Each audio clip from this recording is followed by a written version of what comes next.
राधे राधे दोस्तों। भागवत पुराण के अनुसार इसलिए होता है महिलाओं को मासिक धर्म। क्या आप जानते हैं कि महिलाओं को होने वाले मासिक धर्म का पुराणों में उल्लेख शामिल है? उन्हें मासिक धर्म क्यों होता है, इस पर एक पौराणिक कथा भी मौजूद है जो इंद्रदेव से संबंधित है। भागवत पुराण में वर्णित एक कथा के अनुसार एक बार बृहस्पति जो देवताओं के गुरु थे, वे इंद्रदेव से काफी नाराज हो गए। इसके चलते असुरों ने देवलोक पर आक्रमण कर दिया और इंद्र को अपनी गद्दी छोड़कर भागना पड़ा। असुरों से खुद को बचाते हुए वे सृष्टि के रचनाकार भगवान ब्रह्मा के पास पहुंचे और उनसे मदद मांगने लगे।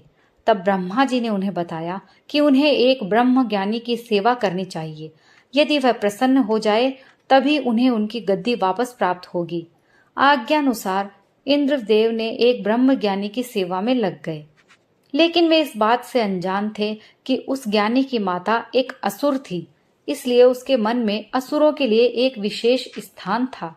इंद्रदेव द्वारा अर्पित की गई सारी हवन की सामग्री जो देवताओं को चढ़ाई जाती है, वह ज्ञानी उसे असुरों को चढ़ा रहा था।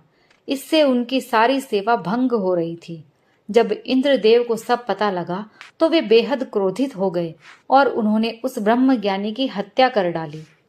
एक गुरु की हत्या करना घोर पाप था, जिस कारण उन पर ब्रह्म हत्या का पाप आ गया।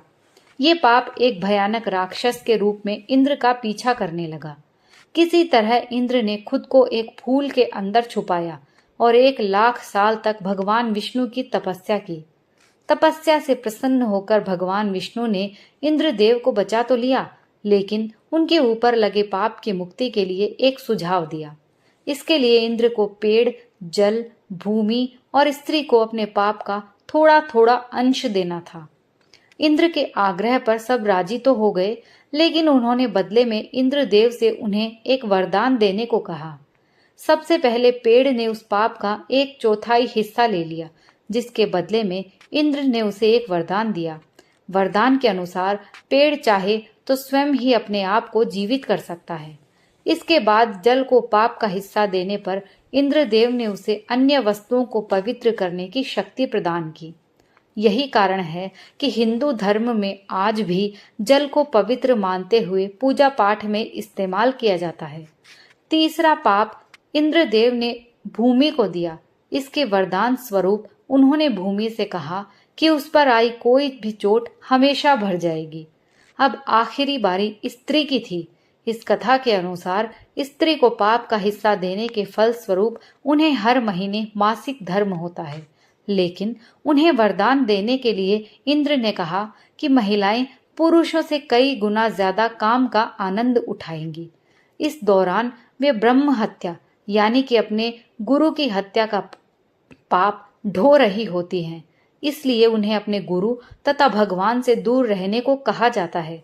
यही कारण है कि प्राचीन समय से ही मासिक धर्म के दौरान महिलाओं को मंदिर जाने की मनाही थी। दोस्तों, जानकारी पसंद आई हो तो प्लीज लाइक और शेयर कीजिए और मेरे चैनल को प्लीज सपोर्ट कीजिए और सब्सक्राइब कर लीजिए। ऐसी ही और अच्छी अच्छी कथाएं और कहानियां मैं आपके लिए लाती रहूंगी। कहानी सुनने के लिए आप सभी का बहुत बहुत धन्यवाद।